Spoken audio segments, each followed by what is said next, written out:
नाज़रीन, इजराइल की गजा के अंदर बड़े स्केल के ऊपर हलाकतें हो रही हैं। यह सबूत भी आना शुरू हो गए हैं। हमास कैसे इजरायली जो नाकाबिल तस्खीर आर्मी कही जाती है उसको डिफीट कर चुकी है, यह सबूत भी मजीद आना शुरू हो गए हैं। और जो इकोनॉमिक लॉसेस हैं, किसी भी जंग में सबसे बड़ा किरदार उसकी मिलिट्री के साथ साथ इकोनॉमी का भी होता है। तो इकोनॉमिकली अब ये जंग किस तरह इजराइल के लिए अनबियरेबल होती चली जा रही है, ये चीजें भी सामने आ रही हैं। इस वक्त अगर इजराइल की कोई इकोनॉमिक सपोर्ट कर सकता है तो वो अमेरिका है। यूरोप के तो हाथ खड़े हैं इकोनॉमिकली, क्योंकि यूक्रेन की जंग को उन्होंने सपोर्ट करना है। वो तो खुद मिडिल ईस्ट से इन्वेस्टमेंट्स लेकर जा रहे हैं। और अभी ट्रंप कितनी इकोनॉमिक सपोर्ट जो है वो इजराइल को दे सकता है, क्योंकि वहां पर अंदरूनी तौर पर वो प्रेशर बढ़ रहा है। और वो तो एक उसने तो कॉन्सुलेट बंद कर दिए हैं, यूएसएड बंद हुई, कितने लोगों को वहां जॉब से निकाला जा रहा है और सारा पैसों का मामला है। तो यहां पर वो कैसे billions and billions of dollars दे सकेगा। तो इकोनॉमिक जो अनअफोर्डेबिलिटी है वो भी अब सामने आना शुरू हो गई है। इसके साथ साथ जो ईरान ने इजराइल को हिट किया है, मिडिल ईस्ट में इस वक्त खलबली मची हुई है। मिडिल ईस्ट की तारीख का सबसे बड़ा इंटेलिजेंस ऑपरेशन ईरान की जानिब से किया गया है। और ये इतना बड़ा वाकया है कि इसको भी समझा जा रहा है कि ये हुआ क्या है। मिडिल ईस्ट के मालिक भी देख रहे हैं, सऊदी अरब भी देख रहा है, टर्की भी देख रहा है, और इजराइल और उसके इत्तेहादी भी देख रहे हैं कि ये हुआ क्या है। यानी ये इतना बड़ा वाकया है कि इसकी कई डायमेंशंस हैं और ईरान इसको आगे किस तरह से लेकर चलता है। और अभी इसको समझा जा रहा है कि ईरान ने ये क्या कर दिया है। इजराइल के हवाले से जो एक इमेज थी कि वो इतना कोई ताकतवर है, उसको पेनिट्रेट नहीं किया जा सकता, ईरान ने वो डिस्ट्रॉय करके दिखा दिया है। रोम के अंदर मैसिव प्रोटेस्ट हुए हैं। रोम की हम बात कर रहे हैं, सिंबॉलिकली भी बहुत अहमियत है।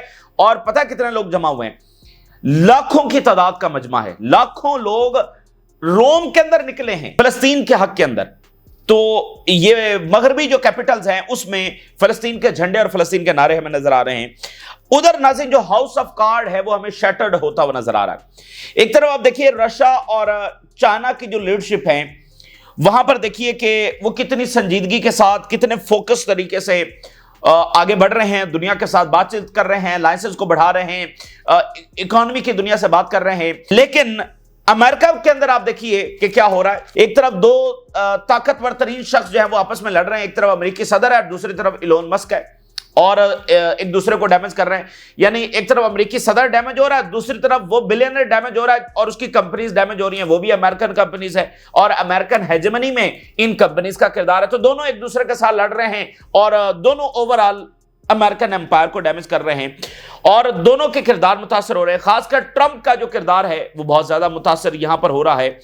और अब इलोन मस्क ने कहा है कि वो तो डेमोक्रेट जो कैंडिडेट्स हैं उनको सपोर्ट करने जा रहा है, और ऑलरेडी ट्रंप की जो पॉपुलैरिटी है वो नीचे से नीचे आ रही है। तो मिड टर्म इलेक्शंस में ऑलरेडी उनको खतरा है कि यहां कोई हमें बड़ा सरप्राइज मिल सकता है। अब इलोन मस्क कह रहा है कि वो तो डेमोक्रेटिक जो कैंडिडेट्स हैं उनको सपोर्ट करने जा रहा है। और ट्रंप ने कहा है कि ये तो बहुत बड़ा ड्रग एडिक्ट है, ये तो नशई है बहुत बड़ा, और इसके कॉन्सिक्वेंसेस होंगे अगर इसने डेमोक्रेटिक कैंडिडेट्स को सपोर्ट किया। ये ट्रंप की जानिब से जब वो धमकी लगाई गई है। अब ट्रंप की जो लीडरशिप है उसके ऊपर बहुत बड़े सवालात उठ रहे हैं कि ये शख्स जो कह रहा है कि ये कोई इनकलाब वहां पर लेकर आया है और सबसे बड़ा मसीहा बनकर आया है, एक भी ढंग का बंदा अपनी उस एडमिनिस्ट्रेशन के अंदर नहीं लेकर आ सका है। जिसके सबसे बड़े लोग थे जिनको ये सब ज्यादा प्रेजेंट कर रहा था, जिसमें top of the list Elon Musk था। और इलोन मस्क जनाब $2 ट्रिलियन बचाएगा। वो इलोन मस्क खुद ट्रंप के ऊपर उसने महाज खोल दिया है। उधर नेशनल सिक्योरिटी एडवाइजर, सबसे अहम तरीन ओहदेदार, वो फारिग हो गया। और पीछे सेक्रेटरी ऑफ स्टेट का क्या काम है किसी को पता नहीं है। सेक्रेटरी ऑफ डिफेंस क्या कर रहा है कोई पता नहीं है। यूक्रेन इतना बड़ा हमला रशिया के ऊपर कर देता है, सेक्रेटरी ऑफ डिफेंस को पता नहीं है, ट्रंप को पता नहीं है। तो फेलियर हो रहा है टोटली जाना। ये इंतजामिया जब धबरदूस हो रही है। और अगली बात सुनिए, अगली बात यह है कि अमेरिका के अंदर मैसिव लेवल के प्रोटेस्ट शुरू हो गए हैं, खासकर लॉस एंजलिस के अंदर। और इमिग्रेशन और ये डिपोर्ट जो किया जा रहा है उस हवाले से ये प्रोटेस्ट हुए हैं। बड़ी तादाद के अंदर लोग वहां पर निकले, और वहां पर जो पुलिस है उसके साथ शदीद क्लैशेस हुए हैं, शदीद लेवल के, जिसको आप कहें ना, शदीद क्लैशेस हुए हैं। और अब ट्रंप को जो फौज बुलाना पड़ गई है। ट्रंप को लॉस एंजलिस में नेशनल गार्ड जो कि एक मिलिट्री फोर्स है फॉर द फेडरल मिशन, वो बुलाना पड़ गए हैं। और अब वहां पर यह है कि अंदरूनी क्योस है, ऊपर से ये लड़ाई जारी है, नीचे क्योस है।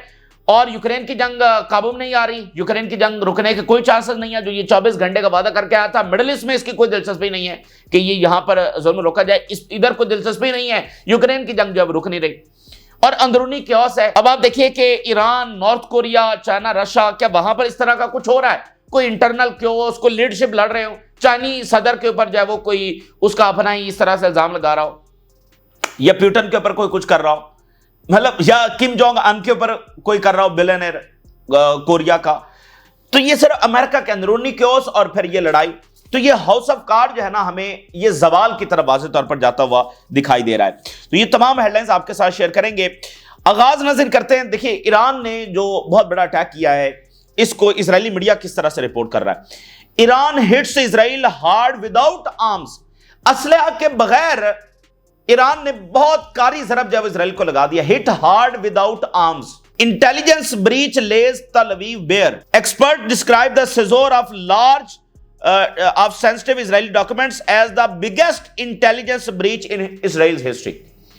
इजराइल की तारीख की यह सबसे बड़ी इंटेलिजेंस ब्रीच है जो ईरान की जानिब से की गई है, और एक पूरा उनके सिस्टम के अंदर ईरान घुस गया है।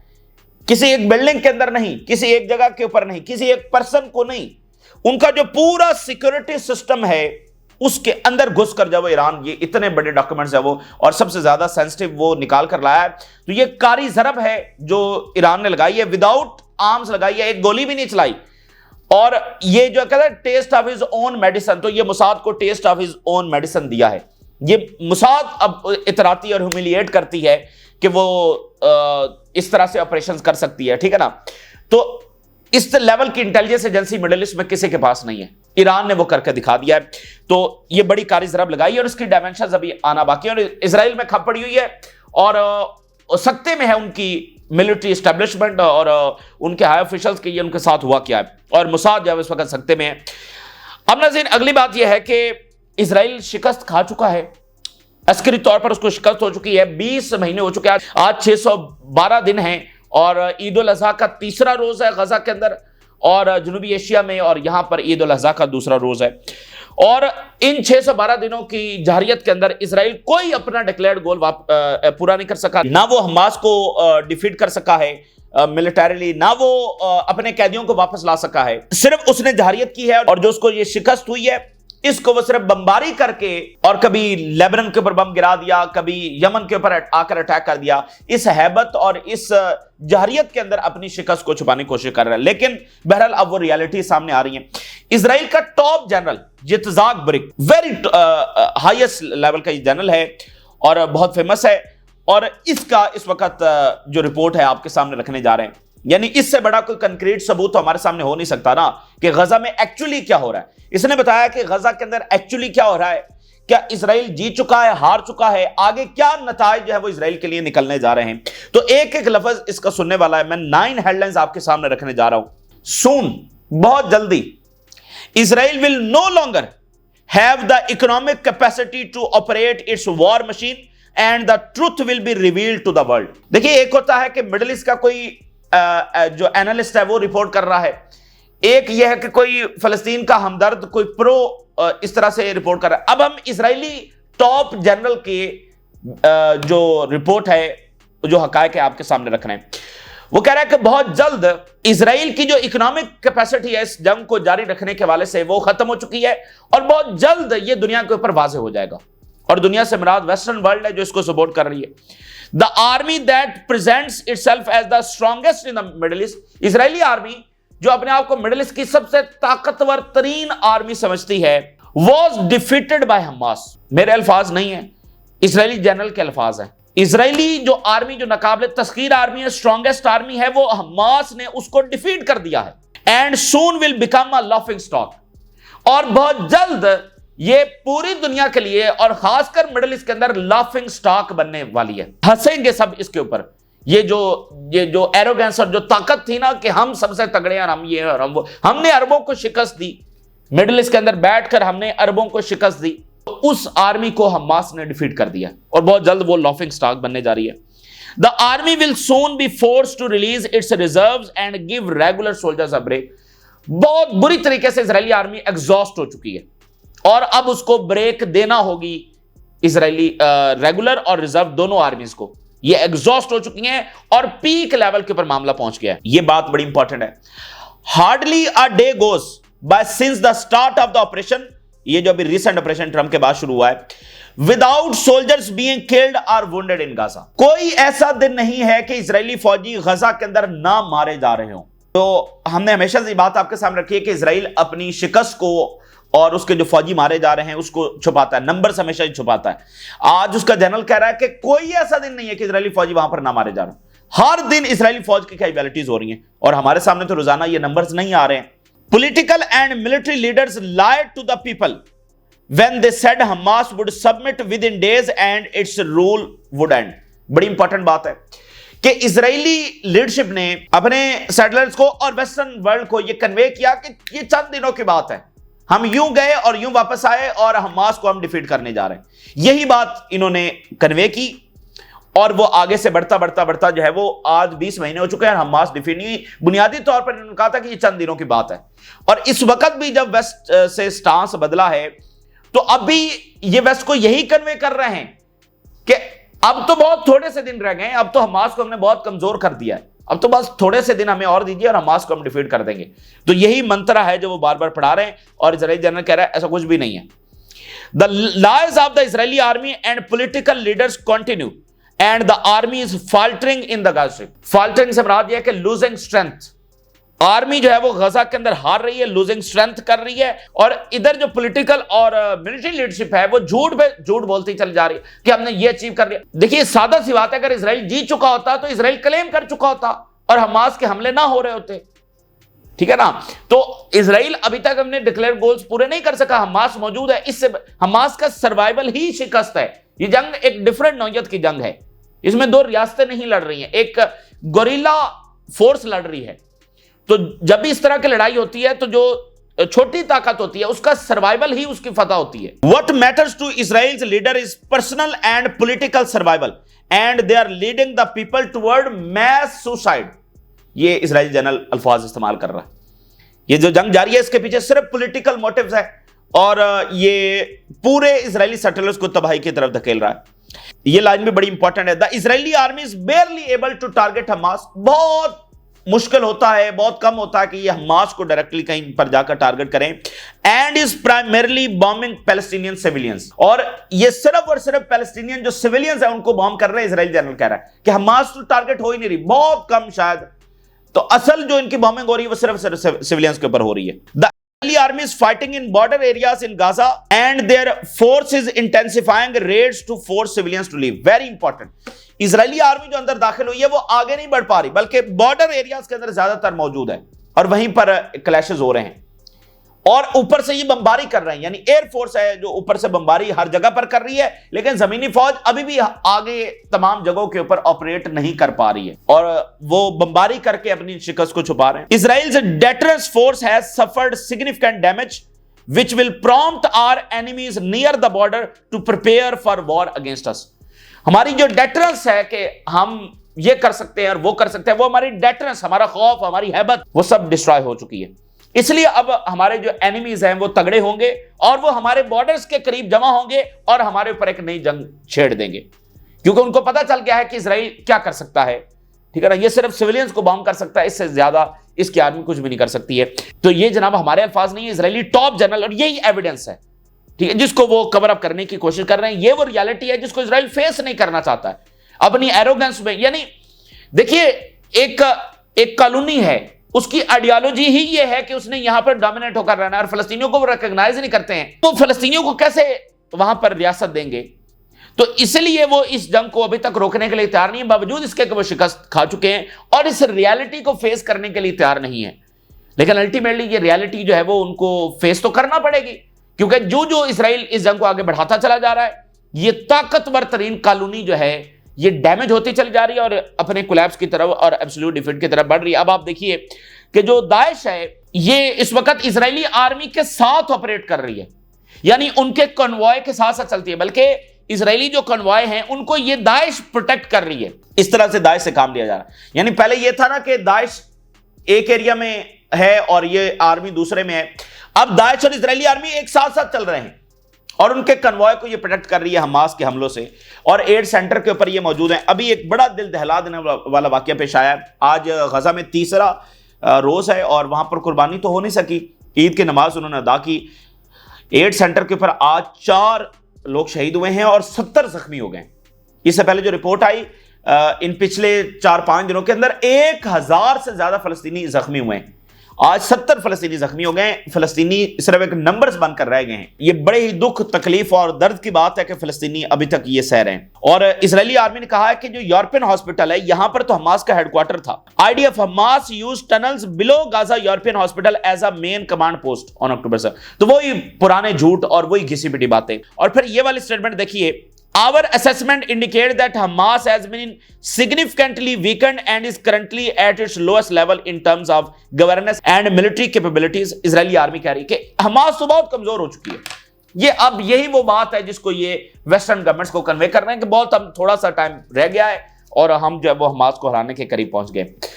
अच्छा, फ्रीडम फ्लोटिला जो है ये इजिप्ट वाटर्स के अंदर दाखिल हो चुका है। Freedom Flotilla Madleen ship enters Egypt waters Gaza next in root.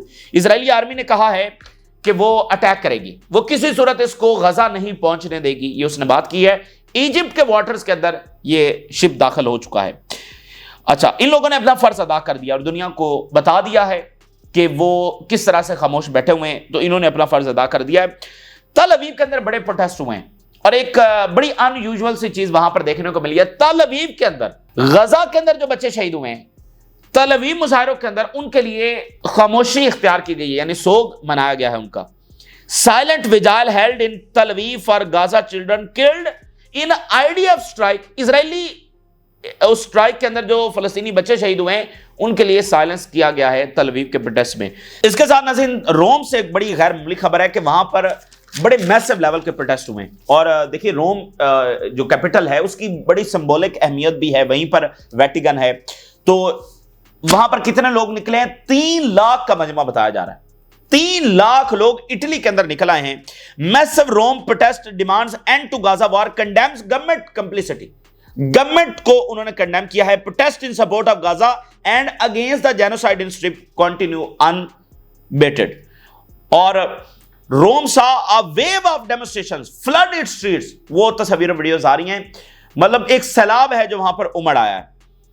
Estimated 3 lakh people gather to protest the war on Gaza and voice outrage the Italian government's response to the genocide. अब देखें, ये governments condemn कर रही हैं और कह रही हैं कि जुल्म हो रहा है, तो अब लोग निकले, मजीद निकल आए कि जब आप कह रहे हैं तो फिर रुकवाते क्यों नहीं? द रैली, अब ये बड़ी इंपॉर्टेंट बात है, organised by the opposition parties. बहुत इंपॉर्टेंट बात, हमने आपको कहा था कि वेस्टर्न गवर्नमेंट्स के ऊपर सबसे उनको इस वक्त खौफ ये है और वो सोच रहे हैं कि अब करें क्या। खौफ ये है कि पॉलिटिकल प्राइस उनको पे करना पड़ सकती है। जो इलेक्शन हुए हैं, जर्मनी में हुआ है, बर्तानिया में हुआ है, बाकी कंट्रीज के अंदर हुआ है, तो उसमें जो स्टैट सामने आए हैं उसमें फलस्तीनी तनाज़े ने बड़ा अहम किरदार अदा किया है। जिस गवर्नमेंट ने गजा जेनोसाइड को सपोर्ट किया है वो हारा है, ठीक है ना, लोगों ने उसके खिलाफ वोट दिया है। तो फलस्तीन का जो इशू है ये बड़ा अहम किरदार अदा कर रहा है वोटिंग बिहेवियर में। तो अब अपोजिशन पार्टीज इटली की, उन्होंने ये प्रोटेस्ट है वो ऑर्गेनाइज किया है। तो इटली की गवर्नमेंट को बड़े अच्छे तरीके से पता है कि इसका मतलब यह है कि इलेक्शन में यह चीज कितनी असरअंदाज होने जा रही है। Denounce Italy's passive stance and complicity in genocide. तो ये एक बहुत बड़ा फैक्टर है। ये वो फैक्टर है जो सबसे ज्यादा वेस्टर्न गवर्नमेंट्स को प्रेशराइज कर सकता है और मजबूर कर सकता है, क्योंकि उनको पता है कि उनकी गवर्नमेंट बचने वाली नहीं है। पहले तो ये था ना, देखें अफ्रीका में जंगें हो रही हैं तो उसका फर्क इटली के इलेक्शन पर क्या पड़ेगा, लेकिन ये वो ऐसी एक जारियत जारी है जिसका असर इलेक्शन में पड़ रहा है। तो ये सबसे बड़ा फैक्टर है। ऐसा चूंकि होता नहीं है लेकिन अब हो रहा है। अच्छा, इधर अगर हम बात करें कि इलोन मस्क और ट्रंप का जो फड्डा है, पूरी दुनिया की नजरें उसके ऊपर लगी हुई हैं और ग्लोबल हेडलाइंस हैं, रोज क्या बात हो रही है, एक दूसरे के ऊपर हमले हो रहे हैं और पर्सनल अटैक्स हो रहे हैं, किरदार के ऊपर अटैक्स हो रहे हैं। और एक नई जो चीज आई है कि जो स्टारलिंक है ये व्हाइट हाउस के अंदर भी लगा है और कई गवर्नमेंट बिल्डिंग्स के अंदर लगा है। तो अब वहां पर ट्रंप के जो क्लोज सर्कल है वो कह रहे हैं कि ये तो बड़ा सिक्योरिटी के हवाले से बड़ा तशवीशनाक है कि इसका मतलब कुछ भी हो सकता है, यानी ट्रंप का स्टारलिंक जो है व्हाइट हाउस के अंदर लगा हुआ है, और जब ये यहां पर इंस्टॉल हुआ था तो ज्यादा सिक्योरिटी क्लियरेंस और वो भी नहीं हुआ था। अच्छा, ट्रंप जो है वो सिक्योरिटी क्लियरेंस जो है वो खत्म कर सकता है इलोन मस्क की, और जैसे उसने बाइडन की या बाकी लोगों की, तो इससे जो जितने भी गवर्नमेंट प्रोजेक्ट्स हैं उसमें से इलोन मस्क निकल जाएगा। और जो अमेरिकन एडमिनिस्ट्रेशन ने बाकी दुनिया की गवर्नमेंट्स के साथ किए हुए हैं मुआहदे, जिसमें अमेरिकन ये वाली इलोन मस्क की कंपनी शामिल है, वो भी खत्म हो सकते हैं, क्योंकि उसकी सिक्योरिटी क्लियरेंस ही खत्म हो गई। ये हो सकता है। इलोन मस्क ने कहा है कि वो डेमोक्रेटिक जो कैंडिडेट्स हैं उनको सपोर्ट कर सकता है, जिसके ऊपर ट्रंप साहब ने कहा है कि ये तो नशई है, ये तो बहुत बड़ा ड्रग एडिक्ट है और ये ज़हनी तवाज़ुन खो बैठा है और इसके साथ कोई अब बातचीत नहीं होगी। और उसने कहा कि बड़े सवेयर कॉन्सिक्वेंसेस होंगे इलोन मस्क के लिए। और इलोन मस्क कह रहा है कि the most entertaining thing is coming. वो कह रहा है अभी तो इससे और बड़ी चीजें जब वो आने वाली हैं। और वो जो एप्स्टीन वाला मामला है, वो पुरानी वीडियोस, तस्वीर वो जो है ना सोशल मीडिया के ऊपर, मेन स्ट्रीम मीडिया के ऊपर चल रही हैं, टॉक शोज हो रहे हैं, आर्टिकल्स लिखे जा रहे हैं, मतलब वो चल रहा है। यानी ट्रंप की साख बहुत बुरी तरीके से मुतासर हुई है, ठीक है। और अब ट्रंप ने उधर इलोन मस्क के ऊपर जाती हमले शुरू कर दिए कि ये तो नशई है, ड्रग एडिक्ट है। तो इलोन मस्क जो है वो ट्रंप इंतजामिया को बहुत डैमेज कर सकता है। उसके पास पैसा है, जैसे डेमोक्रेटिक कैंडिडेट्स को वो सपोर्ट करने जा रहा है। तो ट्रंप इंतजामिया जो है वो इस वक्त बहुत सारे ऐसे लोग हैं जो लोन लेकर आया था, वो भी अपनी लॉयल्टी अब अनाउंस कर रहे हैं ट्रंप के साथ। तो एक बहुत बड़ा फड्डा है, यानी दो ऐसे शख्स आपस में लड़ रहे हैं। देखिए, अमेरिकन कंपनीज ही तो अमेरिकन एम्पायर में हिस्सा डालती हैं, वो कंपनीज भी सबसे बड़ा उसको जो है ना वो लॉस हुआ है। कोई 120 बिलियन डॉलर वाइप आउट हो गए उसके मार्केट से, इलोन मस्क के 120 बिलियन डॉलर सिर्फ ये 48 घंटों के अंदर। तो वो अमेरिकन कंपनी है ना जो नीचे जा रही है, और फिर फोकस तब्दील हो जाता है, क्योस बढ़ता है, और ट्रंप अपने आप को कंट्रोवर्शियल बना रहा है, अनपॉपुलर बना रहा है। और अब ये जो फड्डा जारी है इसमें उसकी कोई सपोर्ट नहीं हो रही पूरी दुनिया से। यानी चूंकि लोग उसको देख रहे हैं कि इसने जंगबंदी का वादा किया था, लेकिन गजा में ये क्या कर रहा है, तो लोग कह रहे हैं कि ठीक है ना, मतलब कोई उसकी उस तरह से पॉपुलैरिटी या सपोर्ट नहीं है जब इसने सीज फायर करवाया था। और इसके साथ वहां पर इतने बड़े प्रोटेस्ट शुरू हो गए हैं कि वहां पर फौज बुलाना पड़ गई है। Trump threatens Musk with serious consequences if he backs democratic candidates. Trump deploys National Guard to Los Angeles amid immigration raid protest. Los Angeles protest Paramount downtown centre of car fires, smoke bombs, explosions, ये सारा वहां पर हुआ है। धमाके भी इस तरह के सुने गए हैं, कार को आग लगाई गई, बड़े सख्त क्लैशेस वहां पर हुए हैं। अब ये नेशनल गार्ड जो है ये अब मिलिट्री फोर्स है अमेरिका की, जो फेडरल मिशंस के लिए इस्तेमाल की जाती है, ठीक है। तो ये फेडरल मिशन है कि डीसी से ऑर्डर आया, यानी वाशिंगटन डीसी से, और कैलिफोर्निया के अंदर, लॉस एंजलिस के अंदर ये डिप्लॉय होने जा रहे हैं। 2000 ह्यूज नंबर्स। और इसके बाद चूंकि पुलिस तो ऑलरेडी है ना, तो ये मिलिट्री फोर्स वहां पर डिप्लॉय की जा रही है। तो इधर से ट्रंप भी पीछे नहीं हटेगा, उधर से इमिग्रेंट्स के हवाले से ये प्रोटेस्ट शुरू हो गए हैं। तो ये क्योस भी अलग से, और ऊपर लड़ाई अलग से जारी है, और यूक्रेन का मामला हाथ में नहीं आ रहा है। अब ट्रंप ने ये कहा है कि ये जो यूक्रेन के अंदर ये जंग एस्केलेट होगी, इसके जिम्मेदार ज़ेलेंस्की है। ये जो इसने हमला किया था ये उसकी वजह से हो रहा है और ये इसका जिम्मेदार है। अच्छा, ये बात बिल्कुल दुरुस्त है कि इधर से ही जंगबंदी नहीं हो रही, और रशिया तो जंगबंदी चाहता है, और जो रूट कॉज है उस पर भी दुनिया रशिया के साथ खड़ी हुई है कि उनका रूट कॉज ठीक है। लेकिन बात यह है कि क्या यह जंग ज़ेलेंस्की ने शुरू की? यह तो अमेरिका की जंग है। ज़ेलेंस्की तो साइन करने जा रहा था 2022 के अंदर पीस एग्रीमेंट, जिसको अमेरिका और बर्तानिया ने रुकवाया, इसलिए वो सारा वो दे रहे हैं। ये जो अभी पिछला संडे को अटैक हुआ है, क्या ये CIA की इन्वॉल्वमेंट के बगैर हो गया? तो बात सिर्फ ये है कि देखिए, अमेरिकी सदर का ये कहना कि अब ये ज़ेलेंस्की का कसूर है और यूक्रेन जाने और रशिया जाने, ये कैसी बेरहमी की बात है। यानी जंग शुरू इन्होंने करवाई, और रुकावट सबसे बड़ी ये है कि अभी तक जंग नहीं रुकी। कभी बर्तानिया आगे होता है, कभी अमेरिका आगे होता है, और इसने दावा किया था कि 24 घंटों में रुकवाएगा, अब कह रहा है कि यूक्रेन जाने और रशिया जाने। तो ये बिहेवियर है टुवर्ड द वर्ल्ड इश्यूज, जो आलमी जंग की तरफ लेकर जा सकते हैं, उस तरफ अमेरिकी सदर का।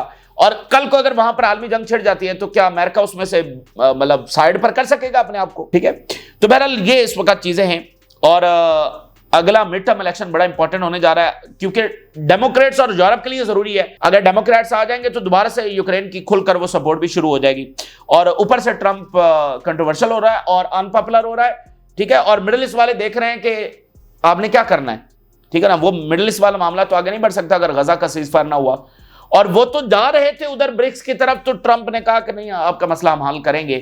तो अल्टीमेटली फिर उनको चाइना और रशिया की तरफ देखना पड़ेगा। तो ये ताजा तरीन सूरत हाल है जो आपके साथ शेयर की। आपने राज करें, इजाजत दीजिए, अल्लाह हाफिज।